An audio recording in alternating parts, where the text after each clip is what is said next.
Carl here from Brrraaains Head-Banging Life, gbhblofficial for short. Horror short reaction time. Been a little while since I've done one of these. Wanted to do a couple, get some knocked out, and came across this one on YouTube just with a simple search, horror short films.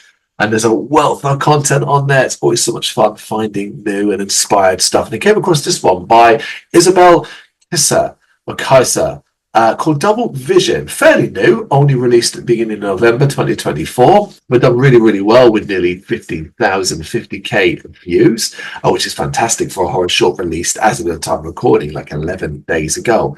But what really got my attention more than anything else is that apparently it's shot, edited, acted, and written by Isabelle Kiser. So, like, it's quite clearly, like, entirely their own work, which is really interesting to me. That screams like maybe somebody really, really talented here, or maybe somebody that needs to be told no and just doesn't like working with others. Who knows? But either way, this is Isabelle's first finished narrative short. So I am quite excited to see what it's got going on. It's about 5 minutes long. The comments on the video range. Most people seem to think it's very, very good. So let's do this. We're going to watch this and see how it is. Double Vision, let's do this.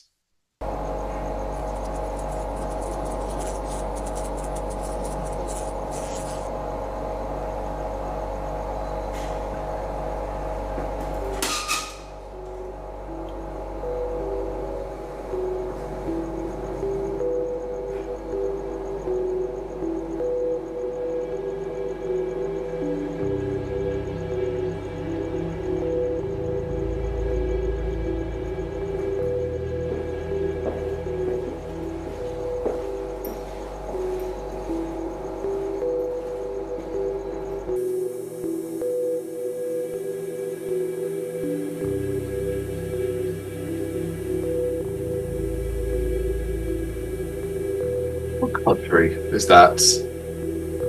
Those sort of snacks. It's not the UK.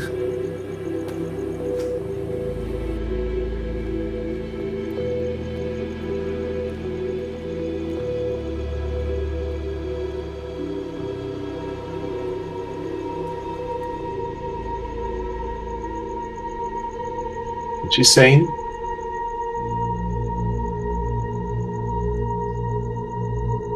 I'm a big fan of like those kind of creepy sort of distance people watching.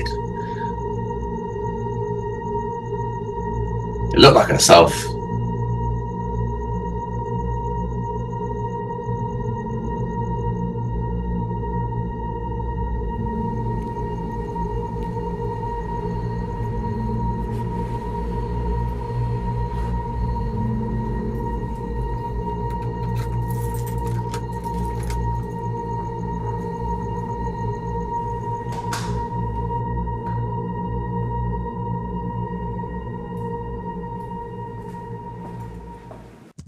Suitably creepy.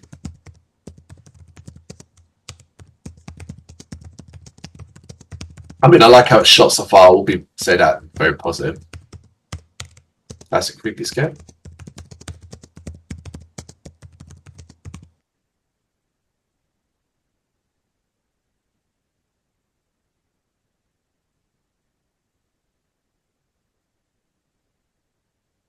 I like that. I like that. It's like you get the vibe, like something's not right behind you.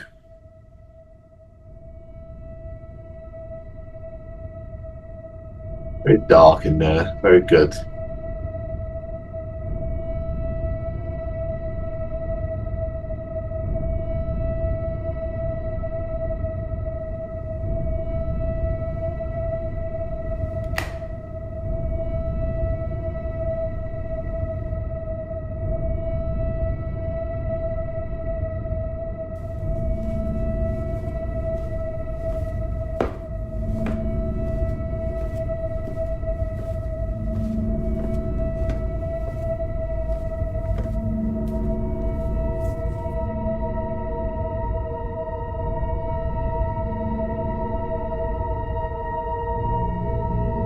Okay.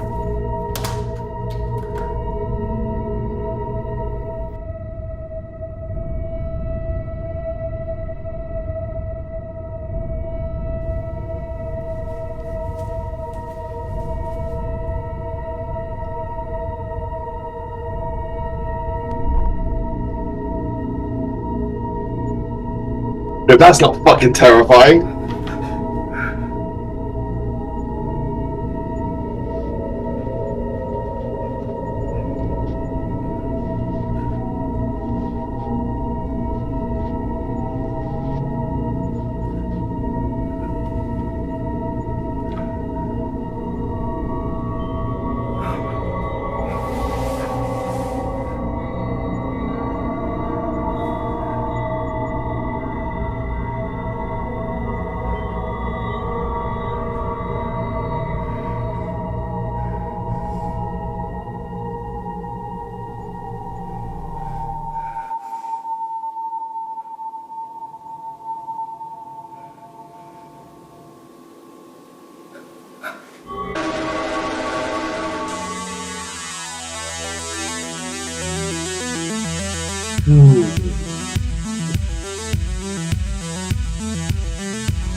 I mean, massive amount of praise, applause for like a first. If that's the first narrative short Isabelle has done, that's a really strong effort, particularly from a shooting perspective, how it sounded. I love the music, I love the effects, I like the vibe, I like the atmosphere, the sound effects outside implying quite sort of naturistic things. I love that synthy music at the end, that sounded great as well. Shot really nicely, the cut cleverly, kind of always keeping like her face in frame so we can always kind of see the character and how she was reacting to things. I like the pause just before like we see the scary thing, so we kind of get her reaction first, then seeing a scary thing, which I think was shot well as well. Nothing like particularly original there, just sort of, it's not even the fact it's monstrous in some cases, it just looks like someone from far away, but it's the fact they're standing there staring at you potentially and not saying anything and not moving that makes it particularly creepy. Obviously, the one at the top of the stairs that's kind of got its head around the corner, that looks like it's starting to be more garish than scary, but it works. It's creepy. It's the kind of thing that I think everybody can vibe with because it's your home and the idea of being invaded by anyone, let alone something supernatural or sinister, is really, really uncomfortable. It's a very simple story. She ran into something evil on the way home, came home with her, and then proceeded to haunt her there. And obviously, the end result is probably not going to be very good. I'm torn on the ending. So I don't fully understand why the character would switch the light off. Now, I'm okay with the sort of put the hands over the eyes kind of thing, almost like frozen in fear and regressing to the childhood behavior, or put your hands over your eyes, get under the blankets, hide under your bed from the monsters, that kind of thing. I think that works. Perhaps had like we got a little more detail in the build-up to suggest that she was perhaps, likely to do though. She was quite a childish character in that sense. But the idea that you've seen something so scary that it forces you to regress to be like a child, I can buy into that. I don't mind that idea. I like that. But the switching of the lights thing, that was weird. Particularly as she kind of comes out from and puts it on. Like, that's the opposite. I feel like they got that the wrong way around. What it should have been is the lights were off, and maybe there was a light at the top of the landing, or just some moonlight, or just enough lighting for you to see a figure, a scary face like we saw. Then she switched the lights on, and there's nothing there. Like, maybe that makes more sense, kind of thing, rather than seeing the scary thing at the top in a lit room and turning the lights off. Like, it doesn't really work that way. So I'm not entirely sure about that. Do you think it built up enough creep factor and paid it off in enough, well enough to be satisfying, particularly when, we're talking about a 5-minute horror short here. There's a shit ton of talent here. Isabelle Kiser, has some talent. I am very interested to see what comes next from this creative based off this first short. Like, this is a first one. I've seen people 10, 20 shorts in still not doing or looking and giving us something as solid as this. So, massive amount of credit to the creative. Look forward to seeing what comes next.